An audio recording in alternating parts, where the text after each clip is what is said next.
Então vamos abrir nossas Bíblias em Marcos capítulo 5. Desde já eu falo para os irmãos que eu me emociono muito quando prego, né? O presbítero José falou para mim: pode se emocionar tudo que quiser.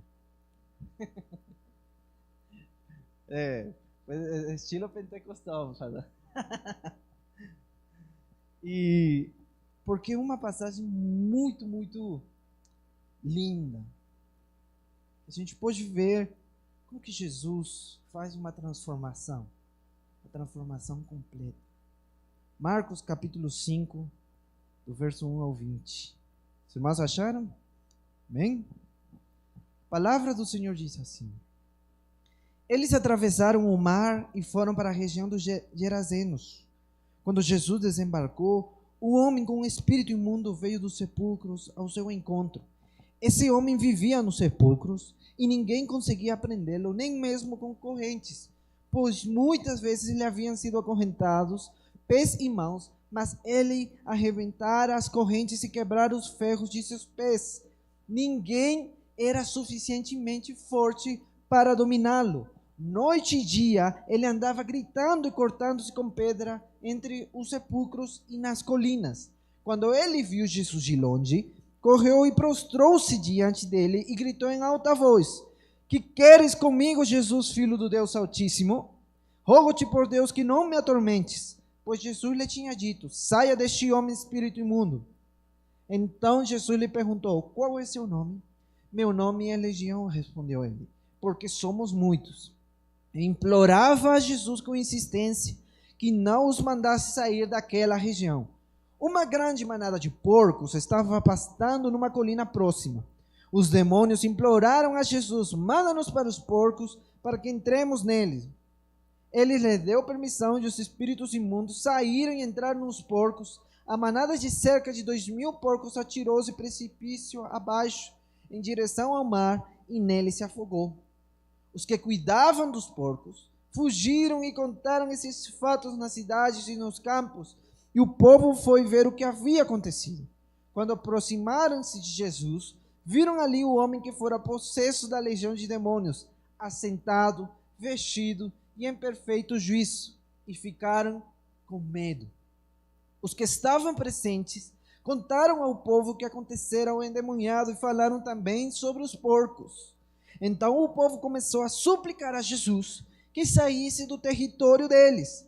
Quando Jesus estava entrando no barco, o homem que estivera endemoniado suplicava-lhe que o deixasse ir com ele.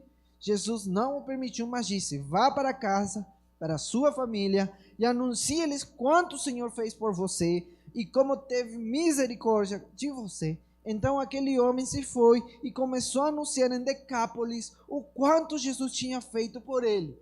E todos ficavam admirados. Amém? Vamos fechar nossos olhos mais uma vez. Vamos orar.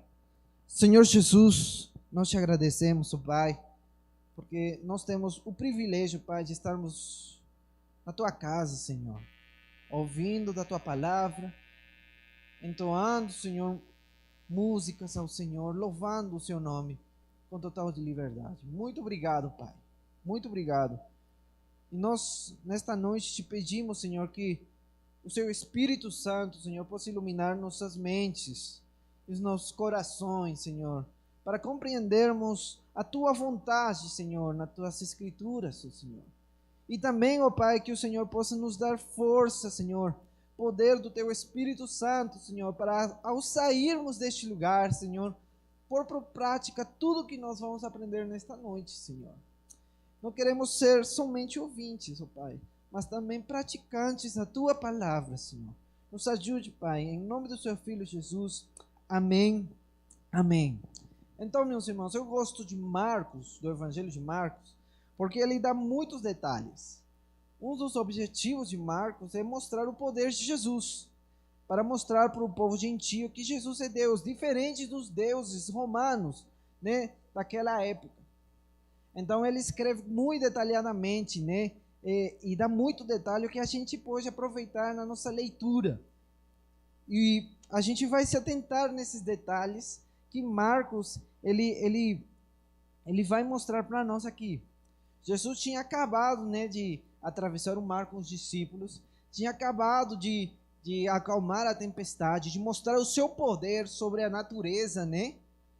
E os discípulos ficaram admirados, os discípulos que já tinham visto Jesus sarar doenças, que tinham visto Jesus expulsar demônios, mas eles não acreditavam que Jesus podia acalmar a tempestade, né? E Jesus acalma a tempestade e eles terminam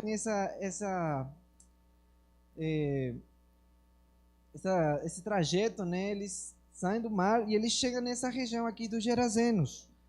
Diz que quando Jesus desembarcou, um homem veio ao seu encontro. E vamos ver detalhes aqui. O primeiro detalhe que a gente pode ver, né, se encontra no versículo 3, que diz assim, veja comigo na sua Bíblia. Esse homem vivia nos sepulcros. Então, era um homem, a gente pode ver, que quem mora nos sepulcros é impossível cheirar bem. Por quê? Porque nos sepulcros é onde estão o quê? Os mortos. Então, é impossível um homem que mora entre os mortos cheirar bem. Era um homem que estava fedendo. Era um homem que estava sujo. Era um homem que não tinha roupa. Era um homem que estava totalmente fedendo aí na frente de Jesus. Então, essa é a primeira característica que a gente pode ver. Que ele era um homem sujo, que ele era um homem que estava fedendo, porque ele morava nos sepulcros. A seguinte característica que a gente pode ver ainda se encontra no versículo 3, que diz: e ninguém conseguia prendê-lo, nem mesmo com correntes, pois muitas vezes lhe haviam sido acorrentados pés e mãos, mas ele arrebentara as correntes e quebrara os ferros de seus pés. Então, além desse homem ser um homem muito sujo e que estava fedendo, ele também era um homem muito forte. Ninguém conseguia dominar aquele homem. As correntes que eles usavam eram as correntes mais fortes que tinham na época. E ninguém conseguia prender aquele homem, ninguém podia segurar aquele homem. Ele era muito forte, ele era sujo, ele estava fedendo e ele era muito forte. Olha o que Marcos dá aqui, esse detalhe aqui. Ninguém do povo, ninguém daquela região era suficientemente forte para dominar aquele homem. Nenhum homem daquela região conseguia prender aquele homem. No versículo 5, a gente pode ver outras das características desse homem. Diz que noite e dia ele andava gritando e cortando-se com pedras entre os sepulcros e nas colinas. Então, esse era um homem escandaloso, que escandalizava a região. Ele andava gritando, ele andava cortando-se com pedras e as pessoas ficavam escandalizadas com esse homem. Ele era um homem fora de si. Além de ninguém conseguir prender com a força, ninguém conseguia segurar aquele homem, o escândalo que ele estava fazendo. Então a gente vê essas características nesses versículos. Aquele homem estava fedendo, estava sujo, né? Era escandaloso, se cortava com pedras, fora de si, e também era muito forte.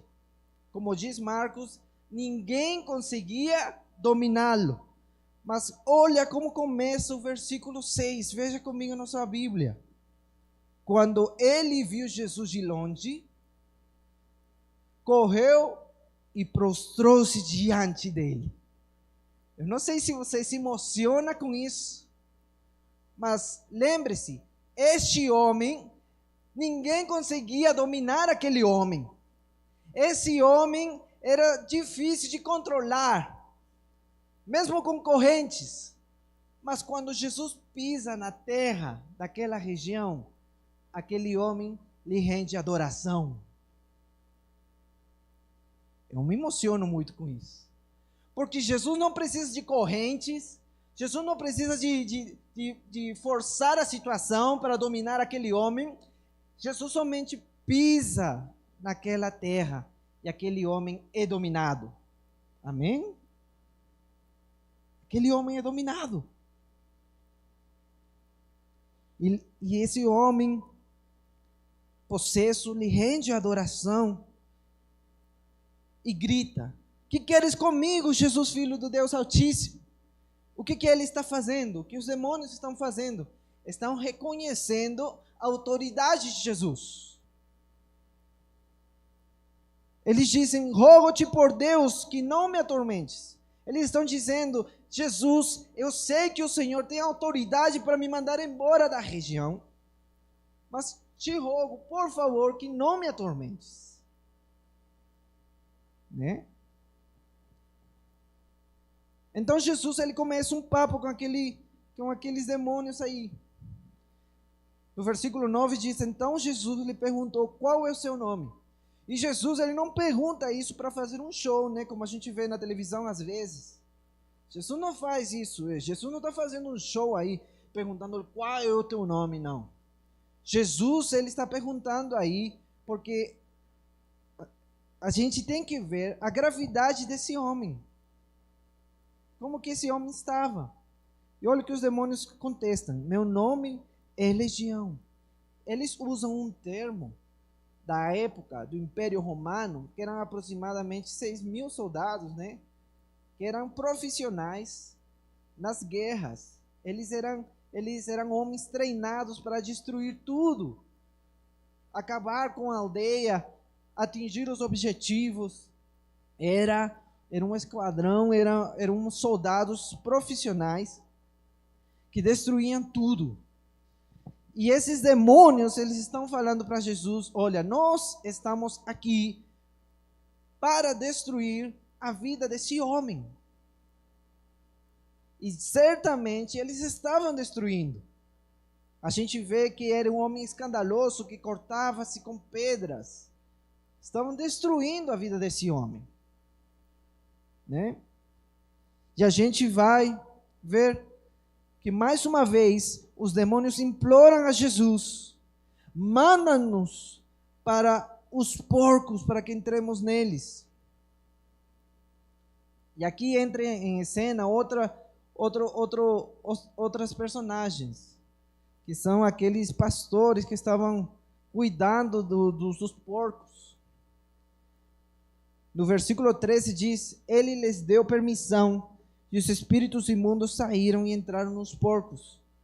A manada de cerca de 2.000 porcos atirou-se precipício abaixo em direção ao mar, e nele se afogou. Depois desse papo de Jesus dá permissão para eles saírem do homem. Os demônios saem do homem e Jesus dá permissão para eles irem nos porcos. Você já se imagina a cena aí dos porcos? Os porcos por si mesmos, eles já são doidos, né? Quando eu vou na roça aí do meu sogro, ele cria porco, né? E às vezes os porquinhos vinham e eu já me aproximava e eles saíam né, correndo. Agora imagina 2.000 porcos possessos com uma legião. Saíram correndo, uma bagunça, e os que estavam cuidando dos porcos estavam aí olhando a situação. E pior ainda, eles viram que os porcos se atiraram e morreram. Sabe qual era a fonte de lucro da cidade, daquela região? Criação de porcos. A maior renda dessa cidade é a criação de porcos, né? Eu falo que eles vendiam porcos para fazer torresmo, né? Um pernil assado, costelinha, né? Eram mineiros, eu acho, né? Não eram gerazenos, não. Eram mineiros. Então a fonte de renda daquela região era a venda de porcos. Agora, olha comigo, no versículo 14 diz: os que cuidavam dos porcos fugiram e contaram esses fatos. Quais fatos contaram? Diz que eles entraram no povo mais próximo, né, da entrada da cidade, e eles contaram os fatos. Os fatos foram: olha, um tal Jesus veio aqui. Vocês lembram daquele homem que andava gritando, que estava nu, que estava sujo, assim, que estava endemoniado? Vocês lembram dele? Jesus parece que sarou ele, e os demônios entraram nos porcos, e nossa renda do mês se afogou. Se afogou. Não temos mais porcos para vender.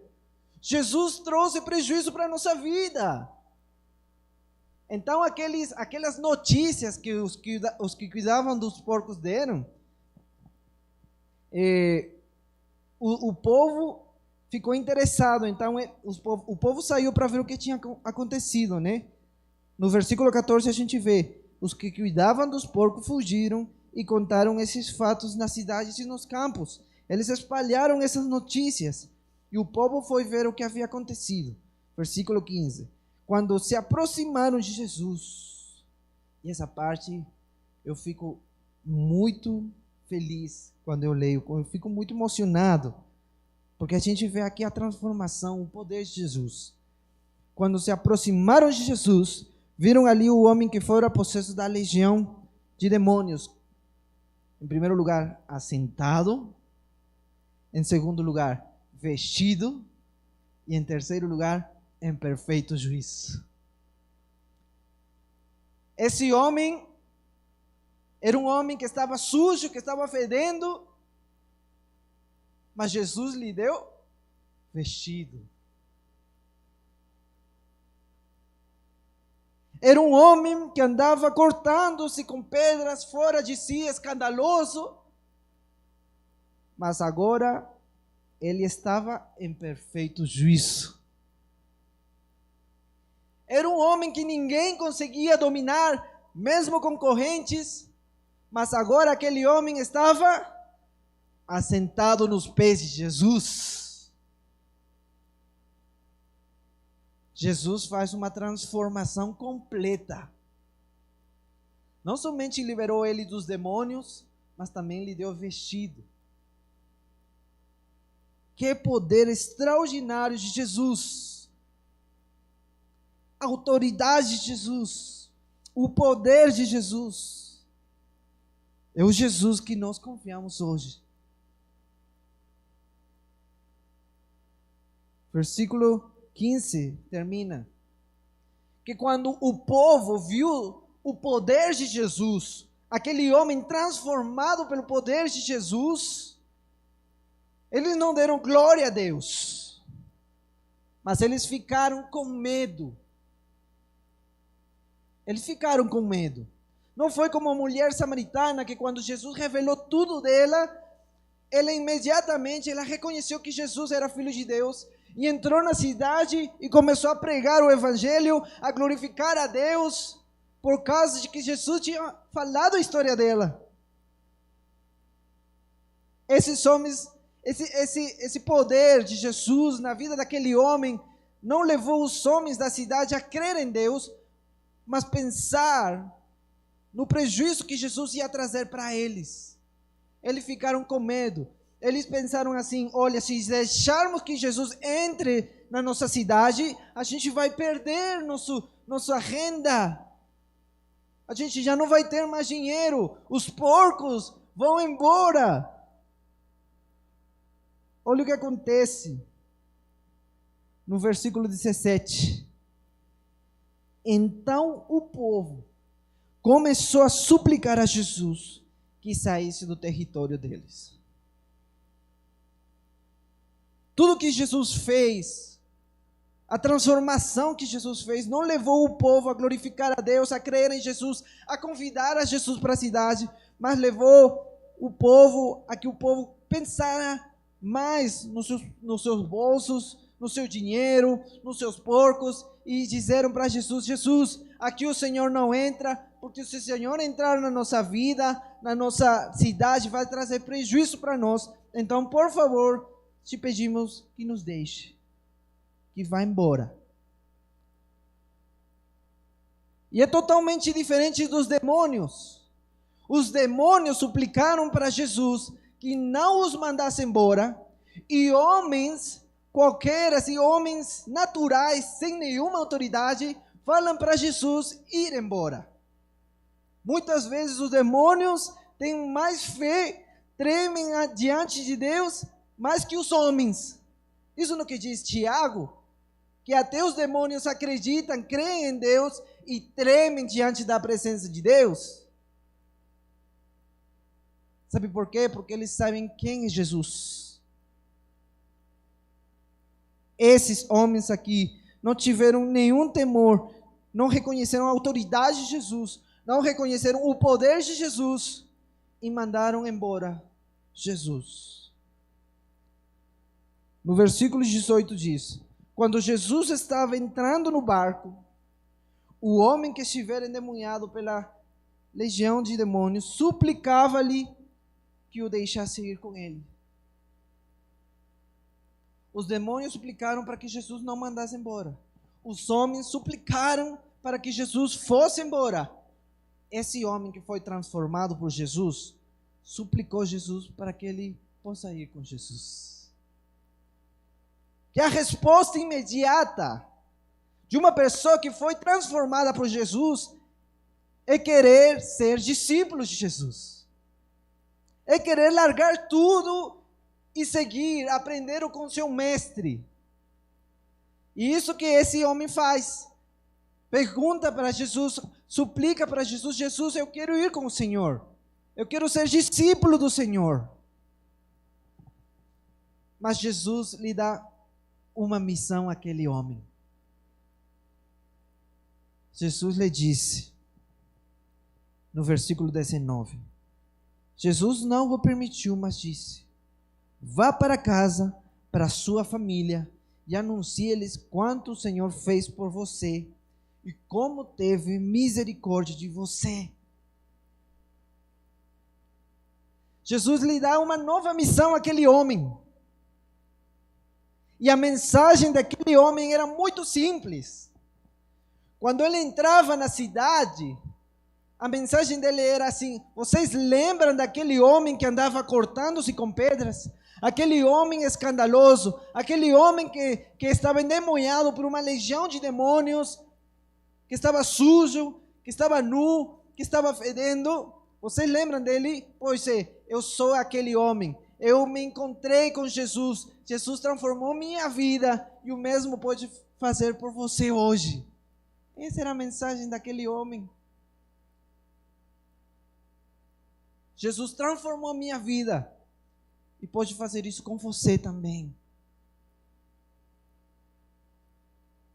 Olha o que acontece. Esse homem entra na cidade. Ele não esperou chegar na casa dele, mas ele começou a anunciar em Decápolis o quanto Jesus tinha feito por ele. E todos ficavam admirados. Todos falavam: olha, que coisa maravilhosa, que poder é esse? Quando eu preguei numa igreja esse texto aqui, um irmão no final se aproximou comigo e falou comigo. Uma vez eu ouvi essa pregação também, falou comigo. Eu ouvi que o pastor falou que na Jordânia tem a igreja que esse homem plantou. Até hoje. Eu pesquisei na internet e de verdade. Tem uma igreja na Jordânia hoje que foi plantada por esse homem. Porque esse homem foi um missionário enviado por Jesus. Olha, a gente pode se perguntar agora, o que tem a ver essa história comigo, né? A gente leu o texto, explicamos o texto, e agora vamos aplicar o texto. Como posso aplicar essa história na minha vida, Martin? Bom, em primeiro lugar, a gente vê nessa história que quando a gente tem um encontro com Jesus, a nossa vida muda completamente. Esse homem aqui não ficou acima do muro, decidindo se era de Cristo ou não. A vida desse homem mudou completamente.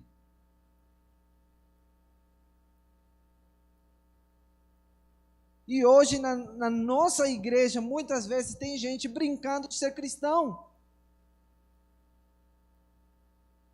Acha que pode vir na igreja, se comportar como cristão, mas ao sair do templo se comporta como qualquer um, e não como um filho de Deus, não dá testemunho de nada. Quando o filho de Deus tem que marcar uma diferença no mundo, porque nós somos a luz do mundo. Não é isso que diz a Bíblia? Tem muita gente brincando de ser cristão. Isso me lembra uma história. Diz que um homem, cada vez que ia para o culto, pegava o terno azul do guarda-roupa dele, colocava o terno azul e ia para a igreja.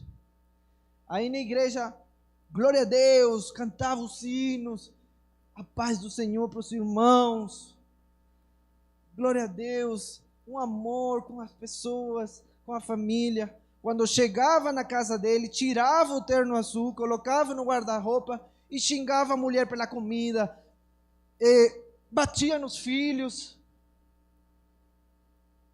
batia na mulher.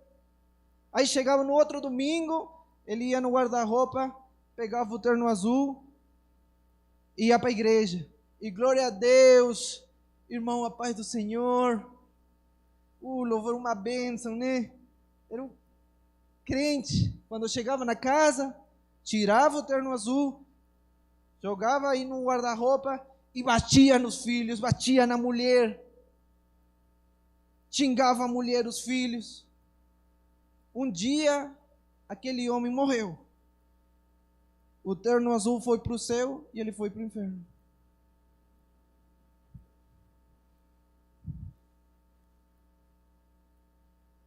Essa história parece engraçada, mas tem muitas pessoas vivendo desse jeito na igreja.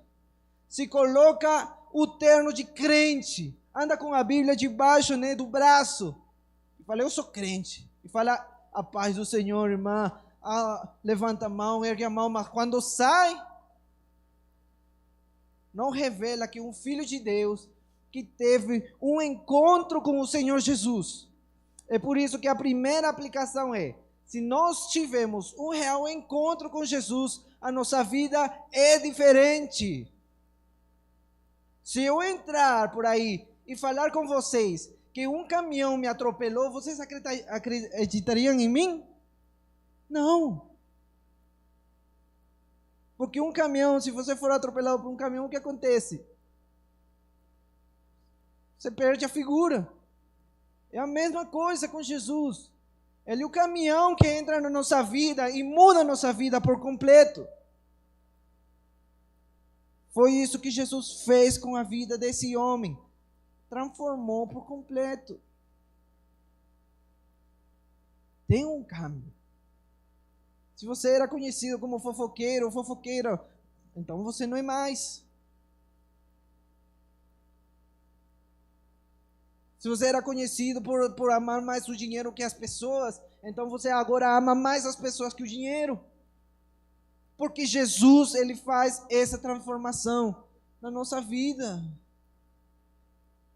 Se não podemos ver a história dos apóstolos. Como foi mudada. A segunda aplicação, meus irmãos, é que hoje nós temos que voltar a estar sob a autoridade de Jesus e as Escrituras. Esses homens, a gente vê que os demônios, eles reconheceram a autoridade de Jesus. Mas os homens não. E quando a gente faz isso, muitas vezes nós estamos como aqueles homens. Senhor, não entra na minha vida, nessa área da minha vida, porque o Senhor vai trazer prejuízo. Senhor, a minha esposa é do Senhor, os meus filhos são do Senhor, mas a minha carteira não. O Senhor não pode entrar nessa área da minha vida. O Senhor não pode entrar na área da minha vida social. O Senhor não pode entrar na área da minha vida econômica, financeira. O Senhor não pode entrar na minha vida, porque senão vai trazer prejuízo para a minha vida. Quando a gente tem essa atitude, a gente não está reconhecendo a autoridade que Jesus tem sobre nossas vidas. E por consequência, estamos tirando a autoridade que as Escrituras têm sobre nossa vida. As Escrituras são a única regra de fé e prática que nós temos, isso que a gente aprende quando começa aqui a vir na escola bíblica, no discipulado. Mas muitas vezes estamos nos comportando do nosso jeito, segundo nossos próprios pensamentos. Estamos deixando a Bíblia do lado. É por isso que vem muitas heresias, né? Quando o homem tenta colocar os seus pensamentos na Bíblia. E agora está saindo por aí a teologia progressista, né? Deus tenha misericórdia daquele homem. Quando nós tentamos andar do nosso próprio jeito, não estamos reconhecendo a autoridade de Jesus.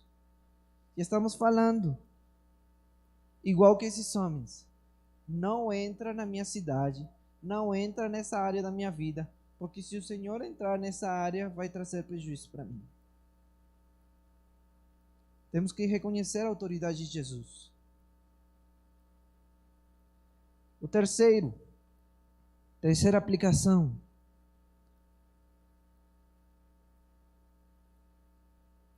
É que não sejamos espalhadores ou proclamadores de notícias ruins. Isso me lembra muito minha sogra, sabe? Sempre que a gente chegava na casa da minha sogra, ela já falava, Jaque, porque ela grita, né? Jaque, você não sabe quem morreu. Você não sabe quem tem Covid. Você já viu nas notícias como está a política, a economia? E tudo era notícia ruim. Não trazia nenhuma esperança para a gente. Minha sogra estava como aqueles homens, que não lhes importou nada o que Jesus fez, o milagre que Jesus fez com aquele homem, a transformação que Jesus fez com aquele homem, não lhes importou nada. Mas eles espalharam a notícia ruim. Olha, Jesus veio e trouxe prejuízo para a gente. Esses homens que proclamaram essas notícias não trouxeram esperança nenhuma para o povo. E muitas vezes nós estamos como esses homens, trazendo para a nossa família falta de fé, falta de esperança. As coisas podem estar ruins, as coisas podem estar feias, mas em Cristo Jesus nós temos esperança, nós temos alegria. Eu estava falando com minha esposa hoje, que Lionel Messi ganhou a sua primeira Copa hoje, né? E ele estava feliz. E que alegria. Mas essa alegria dura uns dias. Se vai. E a Bíblia diz que o choro pode durar quanto? Mas a alegria vem pela manhã. Porque Jesus é nossa alegria. Eu quero perguntar para os irmãos, o que você está trazendo para a sua casa? Falta de fé? Angústia? Medo? Ou está trazendo fé para a sua esposa? Que apesar das dificuldades, você se mostra como um homem de verdade, que se prostra diante de Deus e confia em Deus e anda confiando em Deus. Que traz esperança, identidade para os filhos, que não espere que as professoras da escola dominical discipulem seus filhos, senão que você, mãe, pai, discipula o seu filho em casa, com a palavra de Deus. O que você está trazendo para dentro da sua casa? Medo? Frustração?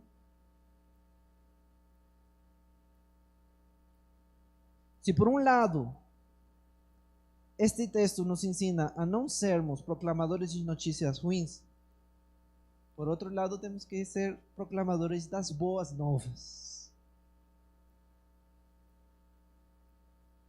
Trazer esperança, fé, alimentar com essas questões na nossa família. E por último, meus irmãos, nos últimos versículos a gente vê que Jesus lhe dá uma missão àquele homem. Esse homem não passou por seminário, esse homem não teve uma capacitação, um treinamento.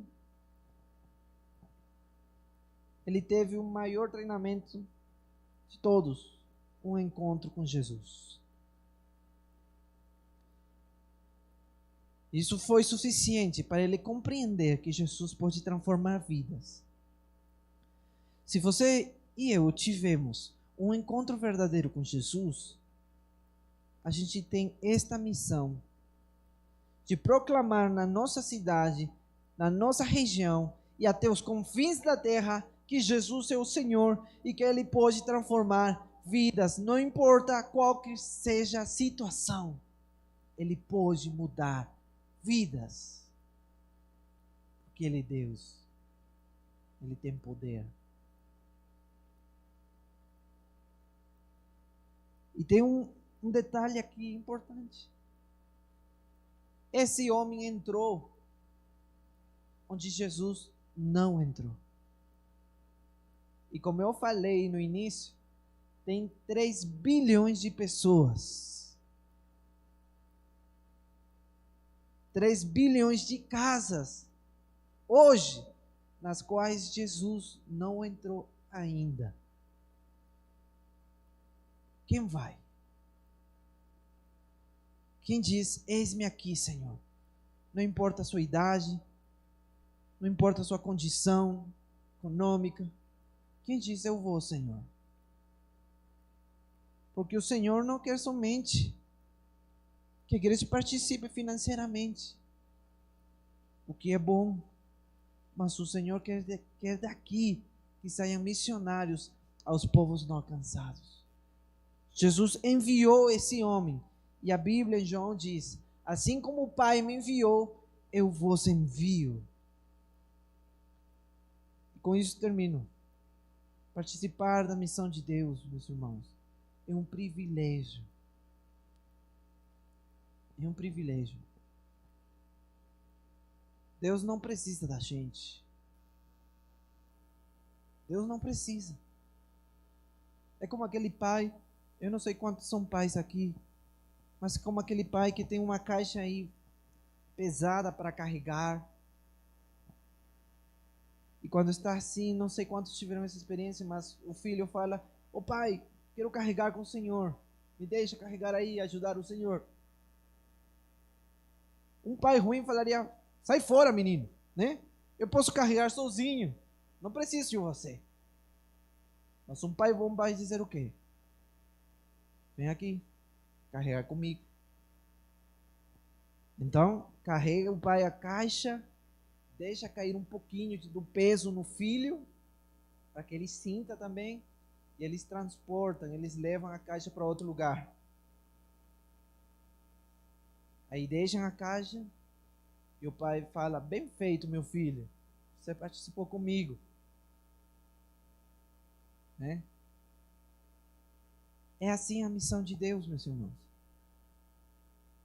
Deus não precisa da gente para carregar essa caixa, não. Ele pode fazer isso sozinho. A missão dele não é da gente. Tem um ditado, uma frase que eu gosto muito que diz, a igreja não tem uma missão, a missão tem uma igreja. Deus que está em missão e Deus que nos dá o privilégio de participarmos nessa missão. Em Apocalipse 7:9 diz, Eu vi diante do trono povos de todas as raças, de todas as línguas, de todas as nações, proclamando o nome do Senhor, declarando que Deus é o Deus da salvação. Meus irmãos, isso vai acontecer. Jesus disse em Mateus: e será pregado o evangelho em todo o mundo, e então virá o quê? O fim. Jesus não está dizendo: prega, por favor, para eu vir logo. A minha vinda depende de você. Jesus não está falando isso. Jesus está dizendo: olha, o evangelho vai ser pregado com você ou sem você. De fato, o evangelho será pregado. De fato, no final, as nações estarão prostradas diante dele. Eu pergunto para vocês: vocês vão ficar de fora daquilo que Jesus está fazendo? Daquilo que Deus está fazendo? Vamos fechar nossos olhos.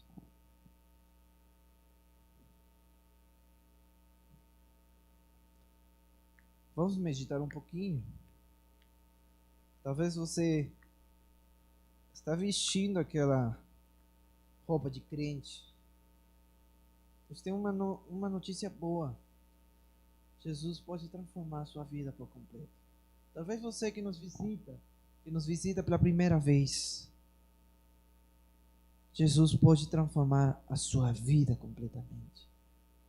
Jesus é a esperança que você está precisando. Ele tem o poder para fazer o impossível. Jesus pode mudar qualquer situação, qualquer vida. Somente creia no Senhor Jesus. Será salvo tu e tua casa. Ou talvez você é um crente que ficou acima do muro, que está vestindo aquele terno azul. Você pode pedir perdão para Deus nessa noite também. Talvez você tenha sido proclamador de notícias ruins. Peça para Deus lhe ajudar a trazer esperança para o seu lar, para a sua casa, para a sua família.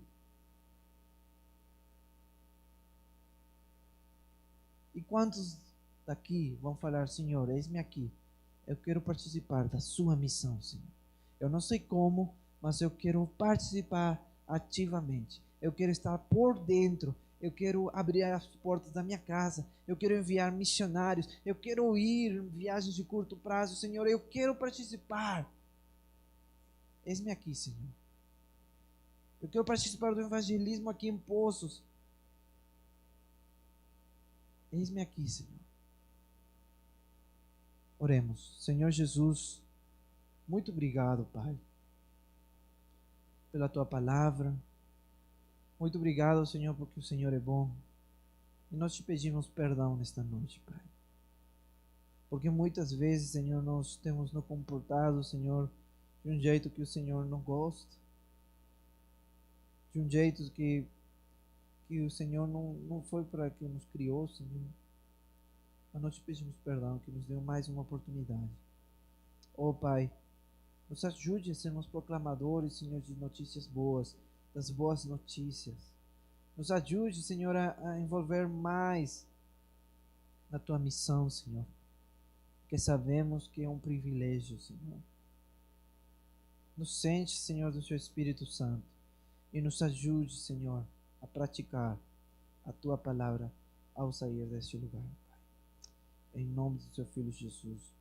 Amém. Amém. Amém. Muito obrigado. Deus abençoe.